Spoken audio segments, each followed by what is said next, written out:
One thing I will say about the use of reservoirs, and that they can be very useful, and they can be used in ways that are as least damaging to the natural environment as possible. There's certainly, I think most environmental scientists would agree that there is some volume of water, particularly water that comes gushing off of our landscape during big floods, that is running down the rivers and rushing out to the ocean. And it most definitely is possible to pull some of that water, some of that flood water off of the river flow, capture it in reservoirs, or perhaps capture it and pump it in underground and store it in underground aquifers and make that available for future human use.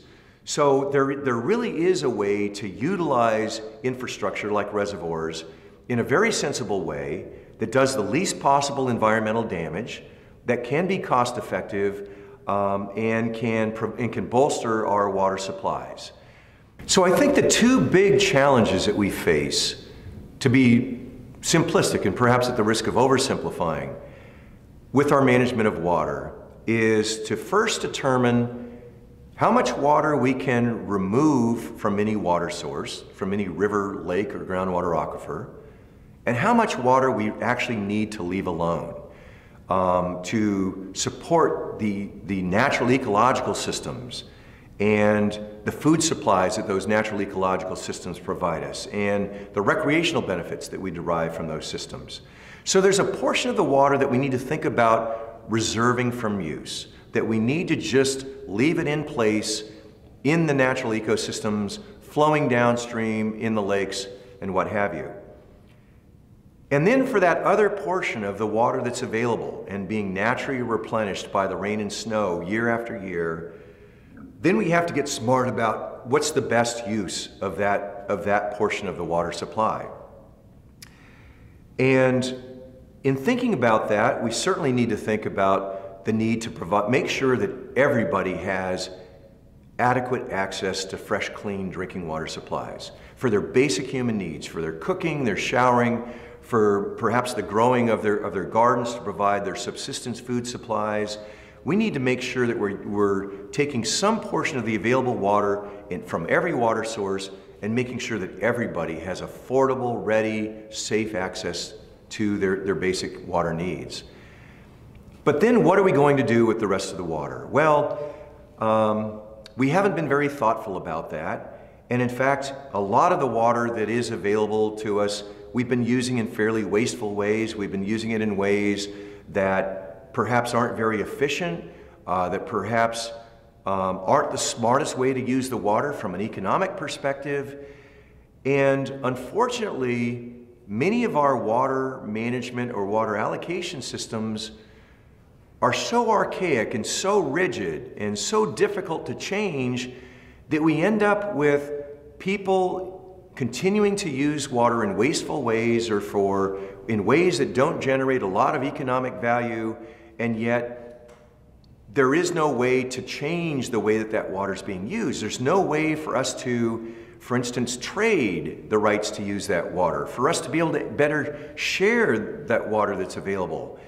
And so there's a lot of talk now in places like California and the Colorado River Basin, throughout the American West, in many other places in the world, in Australia and Chile, that are running out of water supply, that they've tried to allow some water to be left in the environment, but they're realizing that the way that they have been using the rest of the water is inefficient, wasteful, and not very productive. And so they're starting to think about how do we make some of that water that could be used more efficiently, more effectively, more economically productive. How can we find ways to share that water among users to make optimal use, optimal economic and social and cultural use of that water? So a lot of these places are starting to think about this concept of water markets. So water markets are based on the idea that once you've created a system where you've determined the rights for individuals or businesses or water utilities to use a certain volume of water, can you also create a system where you can reward some of those individuals who have water rights to find ways to use less water, to become more efficient, more conservative with the water that they've been granted, and in return, make some portion of that water available to other water users that are in need of more water? And what's great about this is that those other users are willing to financially compensate some of those other water users for trading some of their water that they no longer need. And so these systems, these water market systems, open up the ability to trade, and they incentivize using water in a more conservative, more efficient way. So what I mean by that is, if you can be rewarded by saving water because somebody else is going to pay you to be able to use that saved water, that becomes a very powerful driver for water conservation and water efficiency. And so what you see in these places in the world that have moved to highly functioning, effective water market systems is that people are using water in a much more efficient, more conservative, economically productive way, and that optimizes things for everybody. And so you see everybody benefiting from that, more revenue being generated, more jobs being created, and fewer people being cut short of the water that they really need. So one of the best examples of a high-functioning water market system, and in fact, unfortunately, one of the only examples existing in the world presently, can be found in Australia. The Australians went through a horrendous drought that they called the Millennium Drought, or the Big Dry, that lasted from about 1997 until about 2009.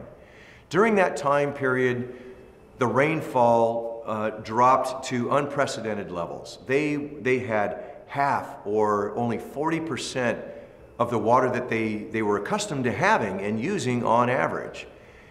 And this caused horrendous problems for many Australians, both those living in the cities as well as farmers.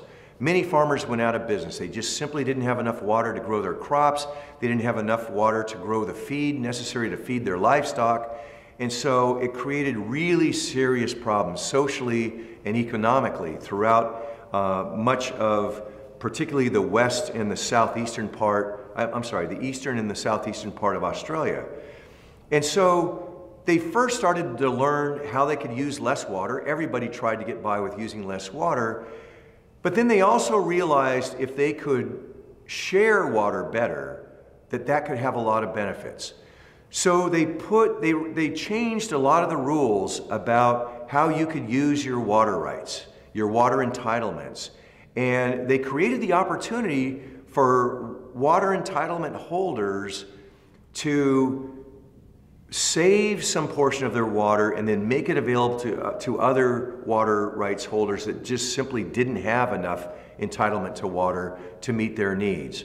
And so they started trading water. And all of a sudden, in the last 10 years in particular, on average, they're now trading 40% of the water that gets used in places like the Murray-Darling River Basin in southeastern Australia.